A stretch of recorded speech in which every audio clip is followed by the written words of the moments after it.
সুন্দর দৃশ্য আঁকাতে চাও? তাহলে সহজ কৌশল অবলম্বন করো, তাহলে কঠিন জিনিসও সহজ হয়ে যাবে। এপাশে আমরা প্রথমেই একটা ছোট্ট ভি এঁকে নেব এবং ভিয়ের পাশ থেকে আমরা আরও একটা ভি এঁকে নেব, তবে একটু বড়।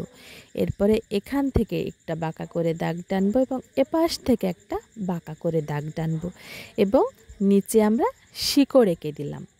এরপরে আমাদের যে 3টা ডাল বের হয়েছে গাছের, তার মাথার উপরে আমরা একটু একটু করে দাগ টেনে নিলাম। এরপরে এই গাছের আমরা পাতা এঁকে দেব।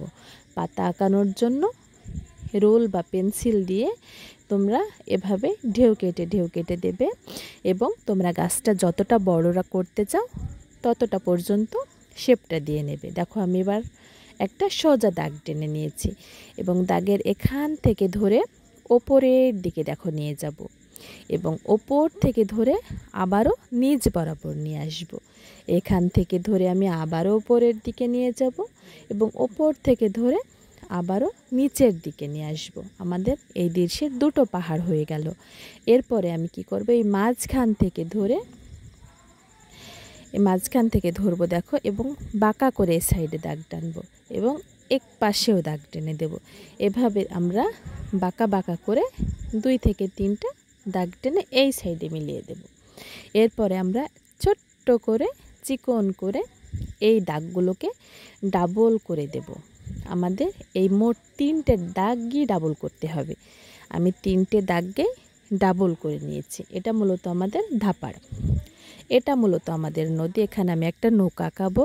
একটা বাঁকা করে দাগ টানলাম, এখান থেকে ধরে আবারও একটা বাঁকা করে দাগ টানলাম।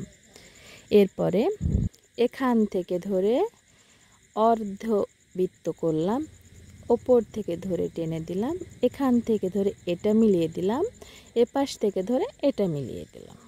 আমাদের একটা সুন্দর নৌকা হয়ে গেল। এরপরে আমরা পানির একটু ঢেউ এঁকে দিলাম নৌকার নিচে। দেখো এসের মতন করে ঢেউ কেটে এঁকে দিলাম। এরপরে আমরা এখানে একটা সুন্দর ঘর আর্ট করব। এই জন্য প্রথমে আমরা একটা ইংরেজি লেটার এ এঁকে নেব এবং ওপর থেকে একটা সোজা দাগ টানলাম, এপাশে একটা বাঁকা করলাম। এরপরে এই 2 দাগ মিলিয়ে দিলাম। এরপরে আমরা এই দাগটাকে ডাবল করে দেব। দেখো এখান থেকে একটা খুঁটি বের করব, এখানে একটা ছোট্ট খুঁটি বের করব এবং 2 খুঁটি মিলিয়ে দেব। এখান থেকেও একটা খুঁটি বের করব, এটাও মিলিয়ে দেব। আমাদের ঘর আঁকানো কমপ্লিট। এখন ঘরের কি করতে হবে, দরজা আর জানালা। দেখো আমার দরজাটা হয়ে গেল, জানালাটাও হয়ে গেল কত সহজেই।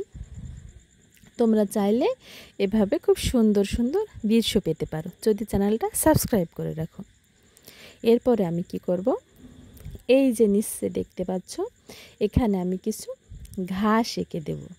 ঘাস আঁকানোর জন্য গরুর যে শিং আছে সেই শিংয়ের মতন করে আমি ঘাসগুলো এঁকে দিচ্ছি। দেখো কত সহজে ঘাস আঁকানো হয়ে যাচ্ছে। উল্টো ভি আঁকাবে চিকন চিকন করে, তাহলেই তোমাদের সুন্দর ঘাস হয়ে যাবে। আমার দৃশ্যটা আঁকানো প্রায় কমপ্লিট। এখন আমাদের কি বাকি আছে বলো তো, সূর্য আঁকানো। বেশ ধরেছ। এখানে একটা অর্ধেক বৃত্ত করে দিলাম এবং একটা দাগ ছোট এবং একটা দাগ বড়, এভাবে আমরা সূর্যের রশ্মি এঁকে দিলাম। আমাদের দৃশ্যটা কমপ্লিট।